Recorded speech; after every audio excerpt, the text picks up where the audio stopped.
اعوذ باللہ من الشیطان الرجیم بسم اللہ الرحمن الرحیم رب اشرح لی صدری ویسر لی امری واحلل عقدۃ من لسانی یفقہوا قولی۔ السلام علیکم ورحمۃ اللہ وبرکاتہ۔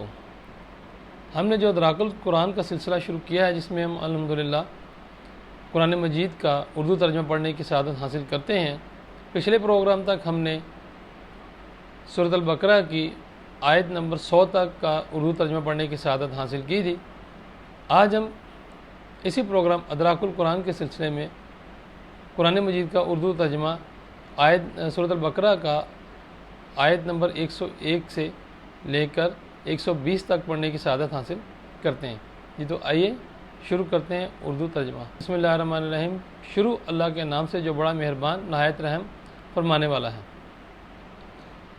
اور اسی طرح جب ان کے پاس اللہ کی جانب سے رسول حضرت محمد صلی اللہ علیہ وآلہ وسلم آئے، جو اس کتاب کی اصلاً تصدیق کرنے والے ہیں، جو ان کے پاس پہلے سے موجود تھی، تو انہی اہل کتاب میں سے ایک گروہ نے اللہ کی اسی کتاب تورات کو پس پشت پھینک دیا، گویا وہ اس کو جانتے ہی نہیں، حالانکہ اسی تورات نے انہیں نبی آخر زمان حضرت محمد صلی اللہ علیہ وآلہ وسلم کی تشریف آوری کی خبر دی تھی۔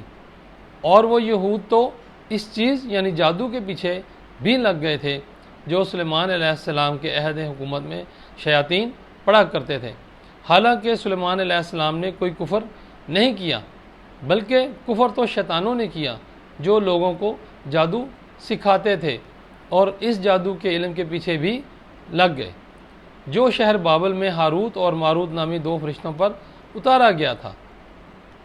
وہ دونوں کسی کو کچھ نہ سکھاتے تھے، یہاں تک کہ کہہ دیتے کہ ہم تو محض آزمائش کے لیے ہیں، سو تم اس پر اعتقاد رکھ کر کافر نہ بنو۔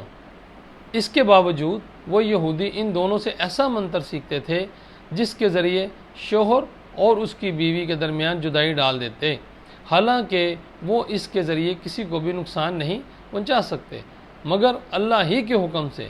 اور یہ لوگ وہی چیزیں سیکھتے ہیں جو ان کے لیے ضرر رساں ہیں اور انہیں نفع نہیں پہنچاتی، اور انہیں یہ بھی یقیناً معلوم تھا کہ جو کوئی اس کفر یا جادو ٹونے کا خریدار بنا، اس کے لیے آخرت میں کوئی حصہ نہیں ہوگا، اور وہ بہت ہی بری چیز ہے جس کے بدلے میں انہوں نے اپنی جانوں کی حقیقی بہتری یعنی اخروی فلاح کو بیچ ڈالا۔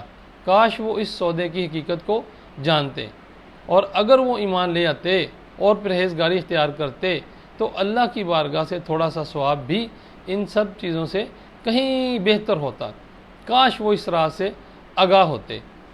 اے ایمان والو، نبی کریم صلی اللہ علیہ وآلہ وسلم کو اپنی طرف متوجہ کرنے کے لیے رائنا مت کہا کرو، بلکہ ادب سے انظرنا کہا کرو، ہماری طرف نظر کرم فرمائیے کہا کرو، اور ان کے ارشاد بغور سنتے رہا کرو، اور کافروں کے لیے دردناک عذاب ہے۔ نہ وہ لوگ جو اہل کتاب میں سے کافر ہو گئے اور نہ ہی مشرکین اسے پسند کرتے ہیں کہ تمہارے رب کی طرف سے تم پر کوئی بھلائی اترے، اور اللہ جسے چاہتا ہے اپنی رحمت کے ساتھ خاص کر لیتا ہے، اور اللہ بڑے فضل والا ہے۔ اور ہم جب کوئی آیت منسوخ کر دیتے ہیں یا اسے فراموش کرا دیتے ہیں تو بہر صورت اس سے بہتر یا ویسی ہی کوئی اور آیت لے آتے ہیں۔ کیا تم نہیں جانتے کہ اللہ ہر چیز پر کامل قدرت رکھتا ہے؟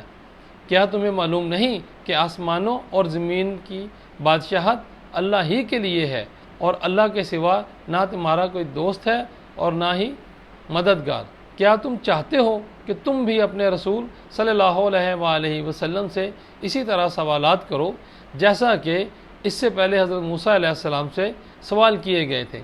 تو جو کوئی ایمان کے بدلے کفر حاصل کر لیں بس وہ واقعتاً سیدھے راستے سے بھٹک گیا۔ بہت سے اہل کتاب کی یہ خواہش ہے تمہارے ایمان لے آنے کے بعد پھر تمہیں کفر کی طرف لوٹا دیں، اس حسد کے باعث جو ان کے دلوں میں ہے، اس کے باوجود کہ ان پر حق خوب ظاہر ہو چکا ہے۔ سو تم درگزر کرتے رہو اور نظر انداز کرتے رہو یہاں تک کہ اللہ اپنا حکم بھیج دے، بے شک اللہ ہر چیز پر کامل قدرت رکھتا ہے، اور نماز قائم کیا کرو اور زکوٰۃ دیتے رہا کرو، اور تم اپنے لیے جو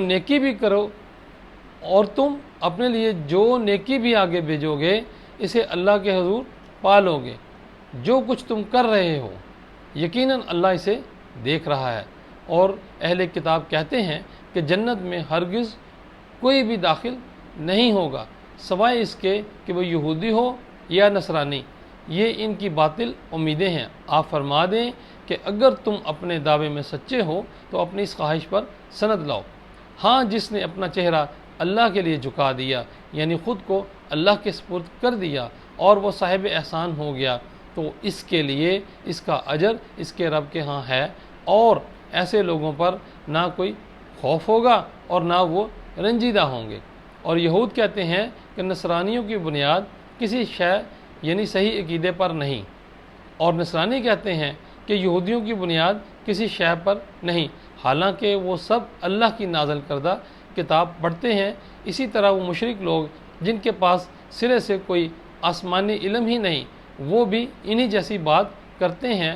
پس اللہ ان کے درمیان قیامت کے دن اس معاملے میں خود ہی فیصلہ فرما دے گا جس میں وہ اختلاف کرتے رہتے ہیں۔ اور اس شخص سے بڑھ کر کون ظالم ہوگا جو اللہ کی مسجدوں میں اس کے نام کا ذکر کیے جانے سے روک دے اور انہیں ویران کرنے کی کوشش کرے۔ انہیں ایسا کرنا مناسب نہ تھا کہ مسجدوں میں داخل ہوتے مگر ڈرتے ہوئے۔ ان کے لیے دنیا میں بھی ذلت ہے اور ان کے لیے آخرت میں بھی بڑا عذاب ہے، اور مشرق و مغرب سب اللہ ہی کا ہے، پس تم جدھر بھی رخ کرو ادھر ہی اللہ کی توجہ ہے، یعنی ہر سمت ہی اللہ کی ذات جلوہ گر ہے۔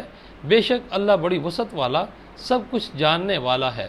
اور وہ کہتے ہیں اللہ نے اپنے لیے اولاد بنائی ہے، حالانکہ وہ اس سے پاک ہے، بلکہ جو کچھ آسمانوں اور زمین میں ہے سب اسی نے پیدا کیا ہے،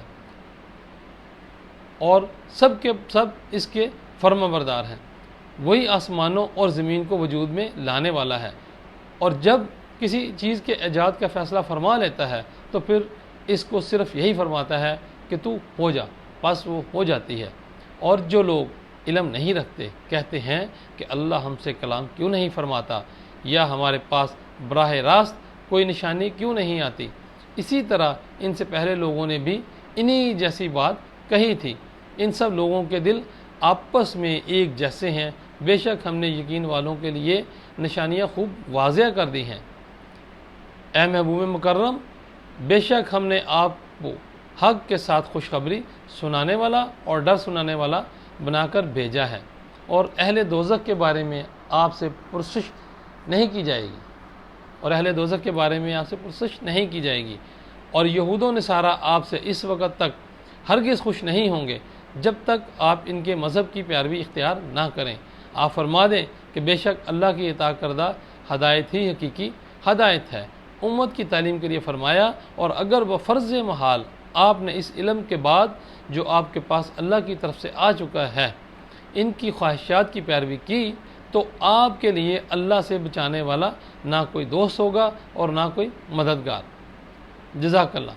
آج ہم نے الحمدللہ اس پروگرام میں پہلے پارے کی سورۃ بقرہ کی آیت نمبر 101 سے لے کر 120 تک کا ترجمہ پڑھنے کی سعادت حاصل کی۔ اللہ تعالی ہماری اس کوشش کو قبول و منظور فرمائے، آمین۔